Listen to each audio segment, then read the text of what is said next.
जय श्री कृष्णा मित्रों आज जो मैं आपको बताने जा रहा हूँ वो है जन्म कुंडली में बुध का प्रभाव। बुध जन्म कुंडली में मित्रों अगर मैं आपको बताना चाहूँ तो बुध जन्म कुंडली में नपुंसक ग्रह है।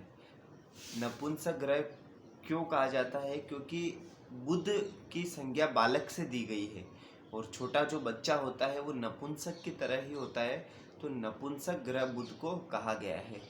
बुध अगर जन्म कुंडली में इसकी गणना की जाए तो सर्वाधिक शुभ ग्रह है बुध। बुध कैसा ग्रह है? सर्वाधिक शुभ ग्रह। लेकिन बुध का ये प्रभाव है कि बुध जिस ग्रह के साथ बैठता है उसकी तरह फल देने लग जाता है। राशि वाला प्रभाव नहीं है। जिस ग्रह के साथ बैठेगा, अगर मान लीजिए किसी पाप ग्रह के साथ बैठा है, शनि के साथ, राहु के साथ, तो कहीं ना कहीं वह पाप प्रभाव देने लग जाता है। ठीक है मित्रों, यदि वह अकेला है या शुभ ग्रह के साथ बैठा है तो वह शुभ प्रभाव देने वाला होता है। ठीक है मित्रों, चंद्रमा क्षमा चाहता हूँ, क्षीण चंद्रमा सबसे कम पापग्रह है, तो उसके बाद अगर कोई है तो वह बुध आता है। ठीक है, तो अब जैसे कि जन्म कुंडली में आप देखिए कि 12 ही भाव में बुध का कैसा प्रभाव सामान्य, मैं किसी लग्न विशेष को लेकर नहीं बता रहा हूँ, एक सामान्य प्रभाव बुध के बारे में बता रहा हूँ, आप नोट करिए। बुध यदि आपके लग्न में बैठ जाए तो आप मान के चलिए आपका चेहरा अति सुंदर, वैसे अति सुंदर और अट्रैक्टिव जो होता है वो शुक्र के प्रभाव से होता है, लेकिन हाँ फिर भी चेहरा सुंदर, एकदम भरा भरा चेहरा होता है, सुंदर सा चेहरा होता है बुध यदि आपके लग्न में बैठ जाए तो। बुध यदि लग्न में बैठ जाए तो व्यक्ति थोड़ा बातूनी प्रभाव का, बातूनी प्रवृत्ति का होता है, अधिक बोलने वाला होता है और मैनेजमेंट की, उसकी बुध मैनेजमेंट का कारक है, मैनेजमेंट की जो क्षमता है उसके अंदर अत्यंत श्रेष्ठ होती है।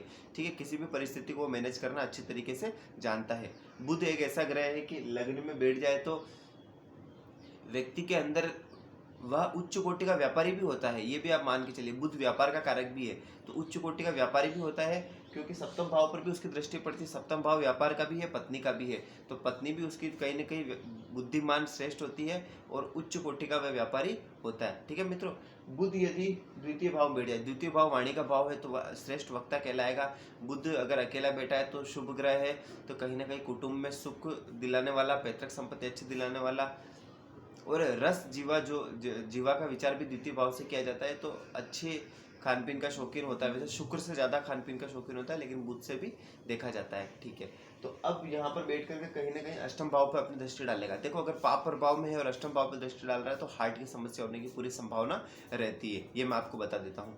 बुध यदि तृतीय भाव में बैठा है तो तृतीय भाव में बैठ करके बुध व्यक्ति को पराक्रमी बनाता है, अत्यंत पराक्रमी, उसमें कोई शक और शंका वाली बात नहीं है। बुध यहाँ पर बैठ करके भाग्य भाव को दृष्टि डालता है, तो कहीं ना कहीं भाग्य को दिलाने का कार्य भी बुध करता है। ठीक है मित्रों, चतुर्थ भाव में अगर बुध बैठ जाए, चतुर्थ भाव माता का है, स्व अपने भवन का है, गाड़ी घोड़े मकान का है, तो कहीं ना कहीं ये सब दिलाने का कार्य करता है। कब? जब बुध बलवान हो और बुध पर शुभ ग्रह की दृष्टि पड़ रही हो। अगर इस पर मान लीजिए पाप ग्रह की दृष्टि पड़ जाए और चंद्रमा भी पीड़ित हो, तो कहीं ना कहीं माता के स्वास्थ्य में थोड़ी कमी लाने का कार्य करता है। चंद्रमा माता का कारक है, इसीलिए।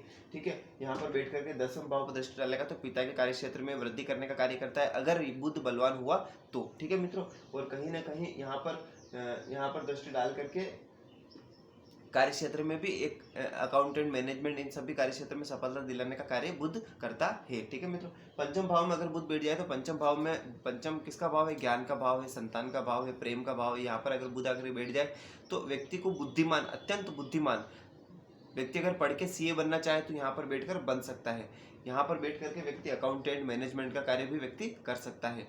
ठीक है मित्रों, और यहाँ पर बैठ करके एक लाइन में कहूंगा कि व्यक्ति को अत्यंत बुद्धिमान बनाता है। यहाँ पर बैठ करके अगर लाभ भाव पर दृष्टि डालेगा तो लाभ में भी कोई कमी जीवन में नहीं रहती है। कब? जब शुभ प्रभाव में हो। षष्ठ भाव में अगर बुध बैठ जाए तो कहीं ना कहीं थोड़ा सा ये परेशानी में आ जाता है, त्वचा संबंधी रोग व्यक्ति को होने लगती है। अगर मान लीजिए पाप प्रभाव में है तो शत्रुओं से दूरी बनाकर रखनी चाहिए, शत्रु हमें नुकसान पहुंचा सकते हैं।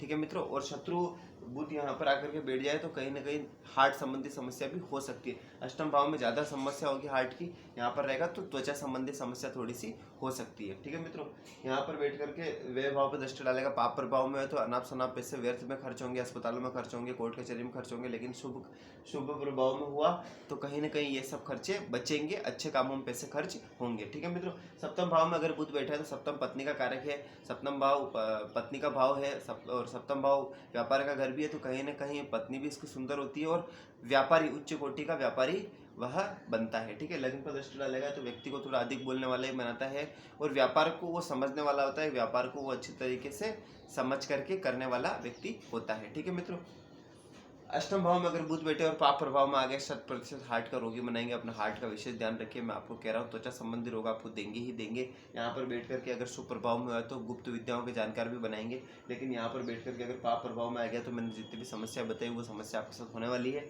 यहाँ पर बैठ करके द्वितीय भाव पर दृष्टि डालेंगे तो शुभ प्रभाव में तो पैतृक संपत्ति बढ़िया से दिलाएंगे, नहीं तो उसमें भी थोड़े रोड़े डालने का कार्य करेंगे पाप प्रभाव में हुए तो।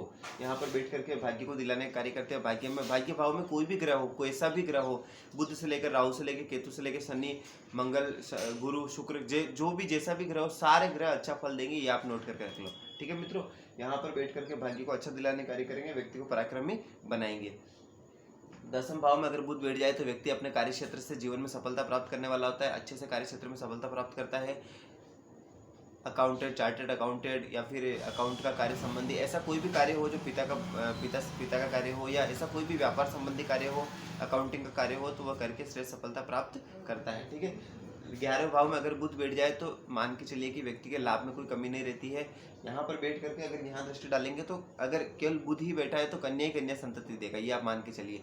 दूसरे ग्रह बैठा तो कन्या पुत्र दोनों संतति होगी। ठीक है मित्रों, यहाँ पर बैठा है अगर बुध तो यहाँ पर बैठ करके व्यक्ति को कहीं ना कहीं बुद्धिमान बनाता है, लाभ में कोई जीवन में कमी नहीं रखता है। ठीक है, 12वें भाव में अगर बुध बैठ जाए तो 12वें भाव में क्षमा चाहता हूँ, 12वें भाव में अगर बुध बैठा है तो कहीं ना कहीं पाप प्रभाव में हुआ तो अर्थ जो है व्यर्थ में खर्च हो जाएगा। कैसे? कोर्ट कचहरी में इधर उधर के केस को निपटाने में फालतू में खर्च हो जाएगा, दवा में, अस्पताल में। ठीक है, तो इसका थोड़ा ध्यान रखिए। यहाँ पर बैठ करके अगर मान लीजिए शुभ प्रभाव में हुआ तो अच्छे कामों में पैसा खर्च होगा, व्यर्थ में आपका पैसा खर्च नहीं होगा। देखिए जन्म कुंडली में बुध कहाँ पर बैठा है, किस ग्रह की दृष्टि है, किसके साथ बैठा है, उसके आधार पर आप उसका रिजल्ट निकालेंगे। जितनी मैंने अच्छी बातें बताई है, क्योंकि बुध शुभ ग्रह इसलिए अच्छी बातें बताई। अगर मान लीजिए पाप का प्रभाव में हुआ, पाप ग्रह से दुष्ट हुआ, तो उससे संबंधित नेगेटिव बातें हैं वो थोड़ी बहुत तो अवश्य देखने को मिलेगी। वीडियो अच्छा लगे तो कृपया लाइक करिए, सब्सक्राइब करिए, वीडियो देखते रहिए। और संपर्क करना चाहते हो तो मुझसे संपर्क करिए। निःशुल्क जन्म कुंडली अध्ययन चाहते हो तो कमेंट करिए। वीडियो को देखते रहने के लिए आपका बहुत बहुत धन्यवाद। जय श्री कृष्ण।